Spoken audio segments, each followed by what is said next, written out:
Йоо, энэ хөгжмийг манай хөгжмийн найруулагч Санчрын зохиосон аялал аль насандаа хийсэн үйлээ хизээ хийсэн нүгэл намайг ингэж залхаж үйдэг юм бол тоо. Миний мөхөө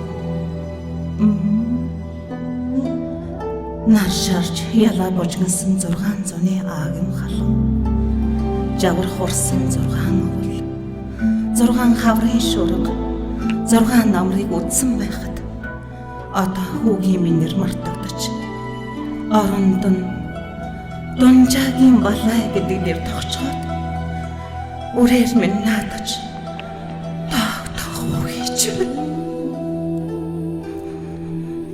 Энэ бүхнийг харахад хүүг минь дарамжилсан хинийгч тасчиж зулгаамаар санагдсан ч амандаа орсон хараалыг урсгаж гартаа баригдсанаа шидлэн хөөхөөс өөрийг хийж чадах зүйл алга.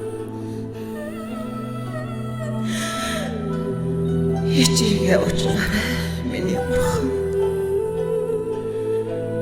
Хэрв миний хүү эрүүл байсан бол одоо муу ичигээ өөрөөд л явж байсан бах та. За ямуутай би ямар тахлын буруу өргөж гисэн юм бэ? Зүгээр л энэ зовлонгоос ангижраад ганцаардал үгээрэл хоёрын дунд яашаа явчихмаар санагдав.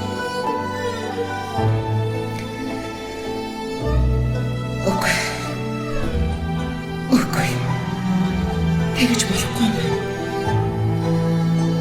Мөнхөө минь надаас хойш ганцаархнаа үлдээд энэ орчлонгийн зовлон болгоныг авсаж залбин нохооноос дормжлогдно. Тийм ээ. Би хүүгээ яасан ч энэ хүмүүсийн энэ орчлонгийн дог тохоо болгохгүй. Бидний дарамжилсан тэр хүмүүсийн бах тавыг хангаж ганц заяасан ариун цогцооч ширүүлэхгүй.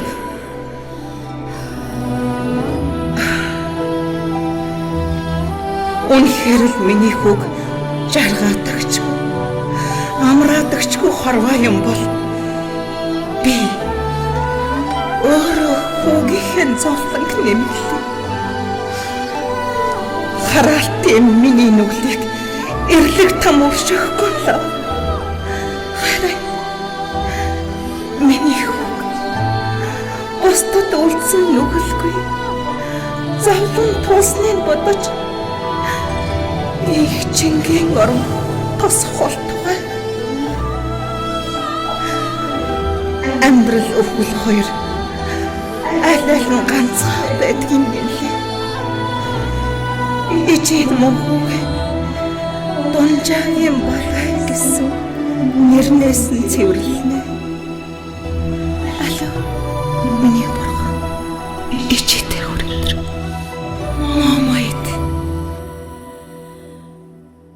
Юухэн хараа хэвэл сого юмин гамтай ширэж намар байгаа талхан сого намар